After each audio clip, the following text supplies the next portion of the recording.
என்னப்பா டெஸ்டிங்கில் இருக்கியா? ஏன் உனக்கு கோடிங் நல்லா வராதா? ஏன்ப்பா டெஸ்டிங்கில் ஒரு ஜாபா? தயவுசெய்து கோடிங் ஏதாவது கற்றுக்கிட்டு வேறு ஏதாவது நல்ல டெவலப்மெண்ட் சைட் மூவ் பண்ணலாம்ல. இல்லை டெவாப்ஸ் இருக்குது, அது படிச்சுட்டு டெவாப்ஸ் சைட் மூவ் ஆகலாம்ல. இப்போ அதுதான் பெரிய க்ரூமிங். இந்த மாதிரி நிறைய மித்ஸ் நம்ம கேள்விப்பட்டிருக்கோம் டெஸ்டிங் பற்றி. ஸோ டெஸ்டிங் ஒரு ஜாபே இல்லை, டெஸ்டிங்லாம் வந்து தேவையா இல்லையா அப்படின்ற மாதிரி நிறைய மித்ஸ் இருக்குது. இந்த எல்லா மித்தையுமே வந்து இந்த வீடியோவில் நம்ம பிரேக் பண்ண போகிறோம். வெல்கம் டு ஆட்டோமேஷனம் அனுபவம்.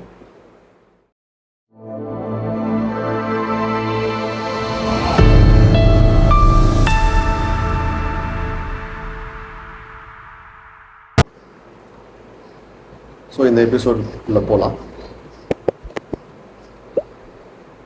ஸோ இந்த எபிசோடில் வந்து நம்ம introduction to automation testing or first of all testing, அதுக்கப்புறம் ஆட்டோமேஷன் டெஸ்டிங்னா என்ன, மேனுவல் டெஸ்டிங்னா என்ன, இந்த மாதிரி டிஃப்ரென்சஸ் எல்லாமே பார்க்க போகிறோம். ஸோ டெஸ்டிங் வந்து ஏன் important, why testing is important கேட்டிங்கன்னா, இப்போ வந்து ஒரு கார் இருக்குதுன்னு வச்சுக்கலாம். இந்த காரை வந்து நம்ம ஒரு டெஸ்டிங்குமே பண்ணாமல் டேரெக்டாக ஒரு கஸ்டமர் கொண்டு போய் கொடுத்தோம்னா என்ன ஆகும்? ஸோ அவரோட கார் ஸ்டார்ட் ஆகாமல் போகலாம், இல்லை கார் ஸ்டார்ட் ஆனதுக்கப்புறம் ஸ்டேரிங் கரெக்டாக ஒர்க் ஆகாமல் போகலாம். இதனால் என்ன ஆகும்னா பப்ளிக்கு அது ஒரு விபத்தாக போய் முடியும். ப்ளஸ் வந்து அந்த பிராண்டோட பேரும் கெட்டு போயிடும். ஸோ அந்த காரை யாருமே வாங்க மாட்டாங்க. ஸோ டெஸ்டிங்க்கு எவ்வளோ தூரத்துக்கு நம்ம எஃபர்ட் போட்டு அதை டெஸ்ட் பண்ணி கரெக்டாக போய் கஸ்டமர்கிட்ட போய் சேர்க்குறோமோ அதை பொறுத்து தான் வந்து கம்பெனி பிராண்டிங்கே அமையும். லைக் ஒரு பிராண்டும் பெருசாக ரீச் ஆகும், கஸ்டமர்ஸ்க்கு வந்து ட்ரஸ்ட் வரும்.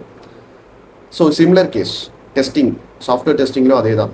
ஸோ சாஃப்ட்வேரும் டெஸ்ட் பண்ணதுக்கப்புறம் தான் வந்து ஒரு எண்ட் யூசர்கிட்ட போய் கொடுக்கணும். இப்போ வந்து ஒரு பேமெண்ட் சைட் இருக்குன்னு வச்சுக்கோங்க. இந்த பேமெண்ட் சைட்டை வந்து டெஸ்ட் பண்ணாமல் டேரெக்டாக வந்து நம்ம கஸ்டமர்கிட்ட போய் கொடுத்துட்டோம் அப்படின்னா, கஸ்டமர் வந்து யூஸ் பண்ணும்போது பேமெண்ட் பண்ண முடியாமல் போகலாம், இல்லை இந்த அவங்க பேமெண்ட் வந்து டிடெக்ட் ஆகிருக்கலாம், ஆனால் அவங்களோட ஆக்சுவல் என்ன பண்ணணுமோ அது பண்ணாமல் போகலாம். ஸோ இந்த மாதிரி நடக்கும்போது கஸ்டமர் என்ன பண்ணுவாங்க, அவங்க வந்து தேவையில்லாமல் நம்ம பிராண்ட் மேலே வந்து கோவப்படுவாங்க. ப்ளஸ் அதை யூஸே பண்ண மாட்டாங்க, அந்த பர்டிகுலர் அப்ளிகேஷனை அவங்க யூஸே பண்ண மாட்டாங்க. இந்த பர்டிகுலர் அப்ளிகேஷன் எந்த பிராண்டோடதோ இல்லை எந்த கம்பெனியோடதோ அந்த கம்பெனியோட ட்ரஸ்ட்டும் அங்கே போயிடும். ஸோ இதுக்கு தான் வந்து டெஸ்டிங் ரொம்ப இம்பார்ட்டண்ட். ஸோ டெஸ்டிங் இல்லாமல் எந்த ஒரு ப்ராடக்ட்டையுமே வந்து கஸ்டமர் கொண்டு போய் கொடுக்க முடியாது. ஸோ டெஸ்டிங் வந்து is a kind of a quality check or ஒரு கேட்வே மாதிரி வச்சுருவாங்க. எல்லா வேலையும் முடிஞ்சதுக்கப்புறம் கடைசியாக நம்ம ஒரு செக் பண்ணிவிட்டு அதை நம்ம கஸ்டமர்கிட்ட போய் கொடுக்க வேண்டியது நம்ம கடமை. ஸோ இந்த குவாலிட்டி செக்கை நம்ம கண்டிப்பாக பண்ணி ஆகணும், இது பண்ணாமல் இருக்கவே கூடாது. ஸோ நெக்ஸ்ட் வந்து பார்த்தீங்கன்னா சாஃப்ட்வேர் டெஸ்டிங்னா என்ன? ஸோ டெஸ்டிங் வந்து ஆல்ரெடி நான் சொல்லிட்டேன். ஸோ ஒரு ப்ராடக்டை நம்ம செஞ்சுட்டோம் அப்படின்னா அந்த ப்ராடக்டை வந்து டெஸ்ட் பண்ணிவிட்டு, டெஸ்டிங்னா என்ன? ஸோ ஒரு ரெக்குயர்மெண்ட் இருக்கும், எனக்கு வந்து இந்த மாதிரி தான் வந்து எனக்கு கார் வேணும், காரை எடுத்துக்கலாம் மறுபடியும். ஸோ இந்த மாதிரி தான் எனக்கு கார் வேணும்னு வச்சுக்கோங்களேன். காரில் வந்து முன்னாடி வந்து 2 பேர் உட்கார மாதிரி ஒரு சீட் வேணும், பின்னாடி வந்து ஒரு 3 பேர் உட்கார மாதிரி ஒரு சீட் வேணும், என் பேனட்குள்ளே இதெல்லாம் இருக்கணும், அதே மாதிரி என்னோட பூட் ஸ்பேஸ் இவ்வளோ இருக்கணும். இதெல்லாம் வந்து ஸ்பெசிஃபிகேஷன்ஸ். எனக்கு கார் தயாரிக்கிறதுக்கு இதெல்லாம் ஸ்பெசிஃபிகேஷன்ஸ். ஸோ டெஸ்டிங்கில் நம்ம என்ன பண்ணுவோம்னா, இந்த ஸ்பெசிஃபிகேஷன்ஸ் எல்லாமே வந்து இந்த இடத்துல மீட் ஆகிடுச்சா அப்படின்னு நம்ம செக் பண்ணுவோம். ஸோ இந்த செக்குக்கு பேர் தான் டெஸ்டிங், சரிங்களா? ஸோ இந்த டெஸ்டிங் பண்ணதுக்கப்புறம் நம்ம கொடுத்துட்டோம் அப்படின்னா, ஓகே இதெல்லாம் தான் ரெக்யர்மெண்ட்ஸ் இருந்துச்சு, அந்த ரெக்யர்மெண்ட்ஸ் எல்லாமே கரெக்டாக தான் இருக்குன்ற மாதிரி கஸ்டமர்ஸ்க்கும் கொஞ்சம் சாட்டிஸ்ஃபைடாக இருப்பாங்க. ஸோ இதுவே வந்து பார்த்தீங்கன்னா டெஸ்டிங் 2 டைப் ஆஃப் டெஸ்டிங் இருக்குது, manual testing, automation testing. So manual testing அப்படின்னு பார்த்தீங்கன்னா ஒரு ஃபிசிக்கலாக ஒரு ஆள், அதாவது ஒரு பர்சன், ஒரு ஹியூமன் கரெக்டாக போய் அதை வெரிஃபை பண்ணுறதுக்கு பேர் மேனுவல் டெஸ்டிங். இதே இது ஒரு டூல் யூஸ் பண்ணியோ இல்லை ஒரு பர்டிகுலர் டிவைஸ் யூஸ் பண்ணியோ அதை வந்து நம்ம டெஸ்ட் பண்ணோம் அப்படின்னா, அதை வெரிஃபை பண்ணோம் அப்படின்னா அது automation testing. Real time example நம்ம எடுத்துக்கலாம். நம்ம வீட்டில் வந்து இப்போது மாடியில் வந்து நம்ம டேங்க் இருக்குது. ஸோ இந்த டேங்க் வந்து ஃபில் ஆகிடுச்சு, ஓவர்ஃப்ளோ ஆகி தண்ணி வந்ததுக்கப்புறம் நம்ம போய் ஆஃப் பண்ணுறோம். ஸோ தண்ணி வந்துருச்சா இல்லையான்னு வெரிஃபை பண்ணுறதுக்காண்டி ஒரு தடவையும் நம்ம மேலே போய் பார்க்குறது மேனுவல். இதே இது அந்த இடத்துல ஒரு சென்சார் யூஸ் பண்ணி கரெக்டாக அந்த லெவல் வந்ததுக்கப்புறம் நம்மளுக்கு வந்து ஒரு சைரன் வர மாதிரியோ இல்லை சைரன் வந்ததுக்கப்புறம் நம்ம போய் மேனுவல் ஆஃப் பண்ணலாம். இதுலேயும் மேனுவல் இன்டர்வென்ஷன் இருக்குது. பட் இந்த லெவல் வந்ததுக்கப்புறம் ஆட்டோமேட்டிக்காக கட் ஆஃப் ஆகிற மாதிரியும் இப்போ வச்சுக்கலாம். ஸோ இதுதான் வந்து ஆட்டோமேஷன் டெஸ்டிங் சொல்லலாம். ஸோ இது மேனுவல், இது ஆட்டோமேஷன். ஸோ மேனுவலாக வந்து ஒரு பர்சன் பர்டிகுலராக போய் பண்ணுறாங்க ஒரு வேலையை, அதே வேலையை ஒரு மிஷின்ஸ் யூஸ் பண்ணி டூல்ஸ் யூஸ் பண்ணி பண்ணோம் அப்படின்னா அது ஆட்டோமேஷன். ஸோ சாஃப்ட்வேர் டெஸ்டிங்னா எல்லாருமே ஜென்ரலாக நினைக்கிறது என்னென்னா ஒரே ஒரு வேலை தான். ஸோ சாஃப்ட்வேர் டெவலப் பண்ண போகிறாங்க, அதை டெஸ்ட் பண்ண போகிறாங்க, அவ்வளோதான். டெஸ்டர் அப்படின்னு ஒரே ஒரு காமன் டேக் சொல்லிடுவாங்க. ஆனால் இதுலேயே வந்து டிஃப்ரெண்ட் செக்ஷன்ஸ் இருக்குது, டிஃப்ரெண்ட் டைப் ஆஃப் டெஸ்டிங்ஸ் இருக்குது. ஸோ இதில் வந்து பேசிக்காக பார்த்தீங்கன்னா functional testing, regression testing, smoke testing, integration testing. So இது வேர்ட்ஸாக போக வேணாம், நான் சிம்பிளாகவே சொல்கிறேன். இப்போ வந்து ஒரு கோடு ஒருத்தங்க எழுதுறாங்க, ஒரு சின்ன பீஸ் ஆஃப் கோடு எடுத்துக்கோங்க. டெவலப்பர் வந்து ஒரு சின்ன பீஸ் ஆஃப் கோடு எழுதுறாங்கன்னா இந்த பர்டிகுலர் பீஸ் ஆஃப் கோடை வந்து நான் டெஸ்ட் பண்ணுறதுக்கு யூனிட் டெஸ்டிங் சொல்லுவாங்க. யூனிட் டெஸ்டிங்னா என்ன? யூனிட்னா ரொம்ப சின்ன ஐட்டம். ஸோ எவ்வளோ சிம்பிளாக அவங்களால பண்ண முடியுமோ அந்த சிம்பிள் டெஸ்டிங் பேர் தான் யூனிட் டெஸ்டிங். ஸோ ஒரு சின்ன பீஸ் ஆஃப் கோடு எழுதிருக்காங்கன்னா இதுக்கு வந்து யூனிட் டெஸ்ட்டு டெவலப்பரே பண்ணலாம். முன்னாடி வந்து டெஸ்டர் பண்ணிட்டு இருந்தாங்க, பட் இப்போ டெவலப்பருமே பண்ணுறாங்க. யூனிட் டெஸ்டிங் வந்து அவங்களே பண்ணலாம். ஸோ யூனிட் டெஸ்டிங் வந்து ஒரு சிம்பிள் பீஸ் ஆஃப் கோடுக்கு பண்ணுறாங்க. இன்டெகிரேஷன் டெஸ்டிங் போனோம்னா இப்போ வந்து டிஃப்ரெண்ட் சின்ன சின்ன பீஸ் ஆஃப் கோட் நிறையா இருக்குது. இந்த சின்ன சின்ன பீஸ் ஆஃப் கோடு எல்லாத்தையுமே சேர்த்து ஒரு கோடு வந்து இன்னொரு கோடோட இன்ட்ராக்ட் பண்ணுதுன்னு வச்சுக்கோங்களேன். ஸோ இன்ட்ராக்ட் பண்ணும்போது இந்த இன்ட்ராக்ஷனை செக் பண்ணுறதுக்கு பேர் இன்டெகிரேஷன் டெஸ்ட். இதுக்கடுத்து பார்த்தீங்கன்னா ஃபங்க்ஷனல் டெஸ்டிங் இருக்கும். ஃபங்க்ஷனல் டெஸ்டிங்கிறது என்ன அப்படின்னா ஒரு பர்டிகுலர் ஃபங்க்ஷன் மீட் ஆயிடுச்சா இல்லையா. இப்போ வந்து ஒரு கால்குலேட்டர் இருக்குன்னு வச்சுக்கோங்க. கால்குலேட்டரோட ஃபங்க்ஷன் வந்து ஒரு ப்ளஸ்ன்றது அடிஷன்ன்றது ஒரு ஃபங்க்ஷன் வச்சுக்கோங்க.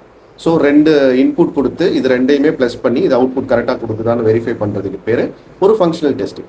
ஸோ ஃபங்க்ஷனலாக ஒரு விஷயம் ஒர்க் ஆகுதா இல்லையான்னு செக் பண்ணுறதுக்கு பேர் ஃபங்க்ஷனல் டெஸ்டிங். ரெக்ரெஷன் டெஸ்டிங்னா இப்போ சாஃப்ட்வேர் லைஃப் சைக்கிளில் ஒரு பீஸ் ஆஃப் கோடு வந்து ஒரு இடத்துல இருந்து பப்ளிக்கு போகிற வரைக்கும் அது நிறையா தடவை டெஸ்ட் பண்ண வேண்டியிருக்கும். ஏன்னா ஃபஸ்ட்டு வந்து அவங்களோட லோக்கல் மிஷினில் வச்சுருப்பாங்க.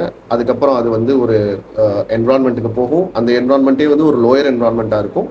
அதுக்கப்புறம் அது ஹையர் என்விரான்மெண்ட் போகும். லைக் டெவலப்பர்ஸ் இருக்கும், டெவலப்பர் என்விரான்மெண்ட் இருக்கும், அங்கே டெஸ்ட் பண்ணுவோம். அதுக்கப்புறம் டெஸ்டிங் என்விரான்மெண்ட் இருக்கும், அதுக்கப்புறம் யூஆட் என்விரான்மெண்ட் இருக்கும், அப்புறம் ஸ்டேஜிங் என்விரான்மெண்ட் இருக்கும், அதுக்கப்புறம் தான் ப்ரொடக்ஷன் போகும். ஸோ இவ்வளோ லேயர்ஸ் போகும். இவ்வளோ லேயர்லையுமே வந்து நம்ம செக் பண்ணி தான் ஆகணும், வேறு வழியே கிடையாது. ஸோ இது எல்லாமே மேனுவலாக பண்ணணும். லைக் ஒரு இடத்துலையுமே வந்து நம்ம டெஸ்ட் பண்ணுவோம். இதுக்கு பேர் தான் ரெக்ரெஷன் டெஸ்டிங். ஒரே டெஸ்டிங் தான் பண்ண போகிறோம், ஆனால் டிஃப்ரெண்ட் என்விரான்மெண்ட்ஸில் பண்ண போகிறோம், அப்கிரேடட் என்விரான்மெண்ட்ஸில் பண்ண போகிறோம். ஸோ இதுக்கு பேர் ரெக்ரெஷன் டெஸ்டிங். ஸ்மோக் டெஸ்ட்னு பார்த்தீங்கன்னா இப்போ ஒரு பர்டிகுலர் பீஸ் ஆஃப் கோடை வந்து ஒருத்தங்க டெவலப் பண்ணி அதை வந்து டிப்ளாய் பண்ணியிருக்காங்க அப்படின்னா இதுக்கு முன்னாடி ஒர்க் பண்ண நார்மல் திங்ஸ் எல்லாமே ஒர்க் ஆகாதான்னு செக் பண்ணுறதுக்கு பேர் தான் ஸ்மோக் டெஸ்டிங். ஸ்மோக் டெஸ்டிங்கில் மோஸ்ட்லி லாகின் பண்ணி எல்லா லிங்க்ஸுமே ஒர்க் ஆகுதான்னு செக் பண்ணுறது ஒரு பேசிக் ஸ்மோக் டெஸ்டிங் வச்சுக்கோங்களேன். ஸோ இது வந்து மாறும், depends on the person, depends on the project, இது வந்து மாறும். இதுக்கடுத்து பார்த்தீங்கன்னா யூஐ டெஸ்டிங், ஏபிஐ டெஸ்டிங் ரெண்டாக பிரியுது. ஸோ யூஐ டெஸ்டிங்னா யூஐனா என்ன? User interface. ஸோ உங்களுக்கு ஒரு யூஐ இருக்குது, உங்களுக்கு ஒரு யூசர் இன்டர்ஃபேஸ் இருக்குது. இந்த யூசர் இன்டர்ஃபேஸை டெஸ்ட் பண்ணுறது பேர், இது மோஸ்ட்லி ப்ரௌசரில் நம்ம பண்ணுவோம், இல்லை ஏதாவது லோக்கல் அப்ளிகேஷன்ஸில் பண்ணுவோம், லைக் சிஸ்டம் அப்ளிகேஷன்ஸில் பண்ணுவோம். ஸோ இது வந்து யூஐ டெஸ்டிங். ஏபிஐ டெஸ்டிங் பார்த்தீங்கன்னா ஸோ ஒரு யூஐக்கு பின்னாடியும் ஒரு ஏபிஐ கால்ஸ் இருக்கும். ஏபிஐ கால்ஸில் நிறையா இருக்குது, நம்ம இன்டெப்த்தாக போக வேணாம்.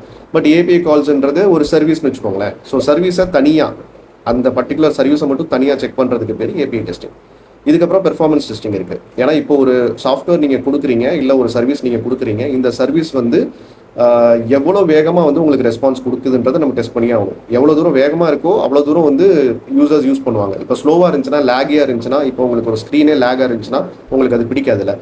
ஸோ பெர்ஃபார்மன்ஸ் டெஸ்டிங்கும் தனியாக நம்ம பண்ணி தான் ஆகணும். அதுக்கப்புறம் செக்யூரிட்டி டெஸ்டிங்.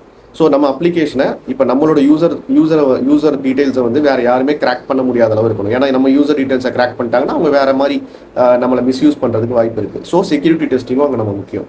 இதை தவிர பார்த்தீங்கன்னா லோட் டெஸ்டிங் இருக்குது. அதாவது ஒரு அப்ளிகேஷன் இருக்குன்னா அந்த அப்ளிகேஷன் வந்து எவ்வளோ பேர் யூஸ் பண்ணலாம். இப்போ ஐஆர்சிடிஸ்லாம் பார்த்தீங்கன்னா அவ்வளோ பேர் யூஸ் பண்ணுவாங்க. ஸோ அவ்வளோ லோடையும் தாங்குற அளவுக்கு ஆல்ரெடி லோட் டெஸ்டிங் பண்ணியிருக்கணும். ஏன்னா நம்மளுக்கு முன்னாடியே தெரியும் இவ்வளோ பேர் யூஸ் பண்ண போகிறாங்கன்றது நம்மளுக்கு தெரியும். ஸோ அதை வந்து ஒரு ப்ரீ ரெக்யர்மெண்ட்டாக எடுத்து அதை லோட் டெஸ்டிங் நம்ம பண்ணணும். ஸோ லோட் டெஸ்டிங் பண்ணியிருந்தா பெரிய ஹியூஜ் டிராஃபிக்கை வந்து கண்ட்ரோல் பண்ணுதா இல்லையா சிஸ்டம்ன்றதை நம்ம வெரிஃபை பண்ணிக்கலாம். இல்லாட்டி நம்ம சிஸ்டம் ரெக்யர்மெண்ட்டை மாற்றிக்கலாம். ஸோ இவ்வளோ டைப் ஆஃப் டெஸ்டிங் இருக்குது. இதில் சர்டன் டைப் ஆஃப் டெஸ்டிங் நம்ம சொல்லாமல் கூட இருக்கலாம்.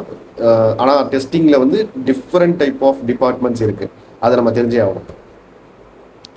அதுக்கப்புறம் மேனுவல் வெர்சஸ் ஆட்டோமேஷன் டெஸ்டிங் நம்ம ஆல்ரெடி பார்த்துட்டோம்.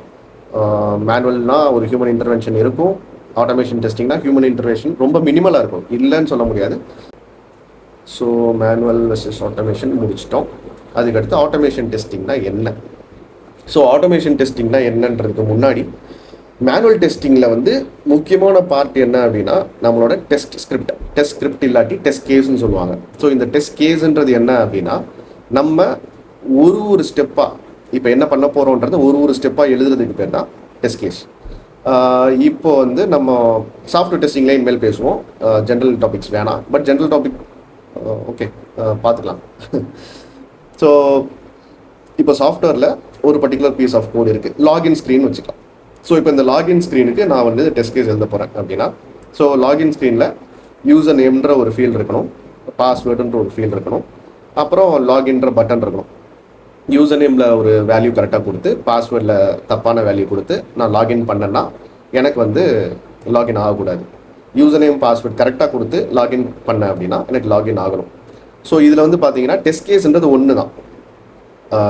யூசர் நேம் கொடுக்க போகிறோம், பாஸ்வேர்ட் கொடுக்க போகிறோம், இந்த பட்டனை கிளிக் பண்ண போகிறோம், சக்ஸஸாக இல்லையான்றதை வெரிஃபை பண்ண போகிறோம், அவ்வளோதான். ஸோ இது வந்து 4 ஸ்டெப்பு. இந்த 4 ஸ்டெப்பு எழுதுறதுக்கு பேர் தான் டெஸ்ட் கேஸ். ஸோ இந்த டெஸ்ட் கேஸ்க்கு different type of test datas உள்ளே போகலாம். ஒன்று வந்து வேலிட் டெஸ்ட் டேட்டா, இன்னொன்று வந்து இன்வேலிட் டெஸ்ட் டேட்டா. இல்லை டெஸ்ட் டேட்டாவே நீங்கள் கொடுக்கலன்னா என்ன ஆகும், லைக் யூசர் நேம் கொடுக்கலன்னா பாஸ்வேர்ட் கொடுக்காம டேரெக்டாக நீங்கள் போய் கிளிக் பண்ணிங்கன்னா என்ன ஆகும். ஸோ இந்த மாதிரி different type of test datas உள்ள ஃபீட் ஆகும். பட் டெஸ்ட் கேஸ் இதில் ஒன்று தான். ஸோ இப்போ இதை வந்து ஆட்டோமேஷன் பண்ண போகிறோம்னா, இப்போ இது ஒவ்வொன்றும் சொன்ன பார்த்தீங்களா, இது ஒவ்வொன்றுமே மேனுவலாக நம்ம பண்ண போகிறது. லைக் யூசர் நேம் கொடுக்கறது மேனுவல், பாஸ்வேர்ட் கொடுக்கறது மேனுவல், லாகின் பட்டனை கிளிக் பண்ணுறது மேனுவல். இது எல்லாத்துக்கு முன்னாடி யூஆர்எல் ஃபஸ்ட்டு ஓப்பன் பண்ணிக்கணும் ப்ரௌசரில். ஸோ அதுவும் மேனுவல், எல்லாமே மேனுவல் ஆக்டிவிட்டி தான். இப்போ இதை ஆட்டோமேஷன் பண்ணும்போது இந்த ஒரு ஸ்டெப்பையுமே நம்ம கோடாக கன்வெர்ட் பண்ணணும். ஸோ இதை கோடாக கன்வெர்ட் பண்ணுறதுக்கு முக்கியமாக நம்ம யூஸ் பண்ணுறது செலினியம்ன்ற ஒரு டூல். ஸோ செலினியம் டூல் பற்றிலாம் பின்னாடி பேசுவோம். ஸோ ஆட்டோமேஷன் டெஸ்டிங்கில் இதுதான் மெயின். ஸோ ஒரு ஸ்டெப்பையுமே வந்து நம்ம ஆட்டோமேஷன் கோடாக கன்வெர்ட் பண்ணுவோம். அதுதான் ஆட்டோமேஷன் டெஸ்டிங். ஸோ எதுக்கு ஆட்டோமேஷன் டெஸ்டிங் பார்த்தீங்கன்னா, மேனுவல் டெஸ்டிங் பண்ணும்போது முன்னாடி சொன்ன மாதிரி நம்மளுக்கு பெரிய வந்து மேனுவல் லேபர் வேணும். ப்ளஸ் அதை தவிர it's a time consuming.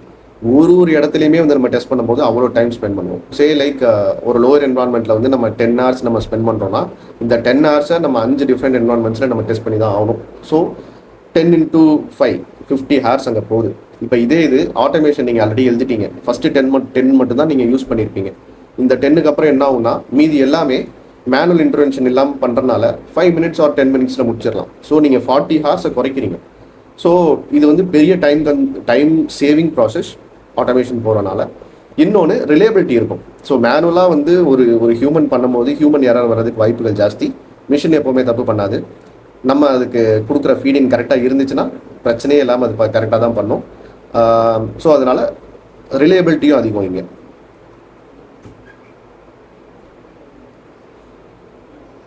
So manual versus automation நம்ம முன்னாடியே சொல்லிட்டோம், இதை பற்றி பேசியாச்சு. ஸோ ஆட்டோமேஷன் எங்கெங்கெல்லாம் யூஸ் ஆகும்னு பார்த்தீங்கன்னா, வெப் அப்ளிகேஷன்ஸில் யூஸ் ஆகும், மொபைல் அப்ளிகேஷன்ஸில் யூஸ் ஆகும், ஏபிஐயில் யூஸ் ஆகும், பெர்ஃபார்மன்ஸில் யூஸ் ஆகும், செக்யூரிட்டி டெஸ்டிங்லேயும் இப்போ யூஸ் பண்ணுறாங்க. ஸோ எல்லா லெவல் ஆஃப் டெஸ்டிங்லேயுமே வந்து நீங்கள் ஆட்டோமேஷன் இப்போ யூஸ் பண்ணலாம். நம்ம இந்த சீரீஸில் முக்கியமாக வந்து நம்ம வெப் அப்ளிகேஷன்ஸ் மட்டும்தான் பண்ண போகிறோம். ஸோ அதுவும் ஏபிஐ டெஸ்டிங்கும் பண்ணுவோம், ஏபிஐ டெஸ்டிங்கும் வெப் அப்ளிகேஷனும் பண்ண போகிறோம். அதை பற்றி பேச போகிறோம். ஸோ மோஸ்ட்லி செலினியம் யூஸ் பண்ணி தான் நம்ம சீரீஸ் எல்லாமே இருக்க போகுது. அப்புறம் என்னென்ன டூல்ஸ்லாம் யூஸ் பண்ண போகிறோம் பார்த்தீங்கன்னா, Selenium, TestNG, Rest Assured, Jenkins, Maven, Git or GitHub, extent reports. So இது எல்லாத்தையும் பற்றியுமே இந்த சீரீஸில் ஃபியூச்சரில் இருக்க போகுது. So testing and automation testing பற்றி கொஞ்சம் பேசணும். இது மோஸ்ட்லி எல்லாத்துக்கும் புரிஞ்சிருக்கும்னு நினைக்கிறேன். ஸோ இதை தவிர எப்படி இந்த சேனலை இம்ப்ரூவ் பண்ணலான்னு சொல்லிட்டு உங்களோட கமெண்ட்ஸை நீங்கள் கமெண்ட் செக்ஷனில் போடுங்க. ஸோ இதே மாதிரி ஃபியூச்சர் வரப்போகிற எபிசோட்ஸ் எல்லாத்துக்கும் இந்த சீரீஸை சப்ஸ்கிரைப் பண்ணிக்கோங்க, நோட்டிஃபிகேஷனை டர்ன் ஆன் பண்ணிக்கோங்க. தேங்க்யூ, நன்றி.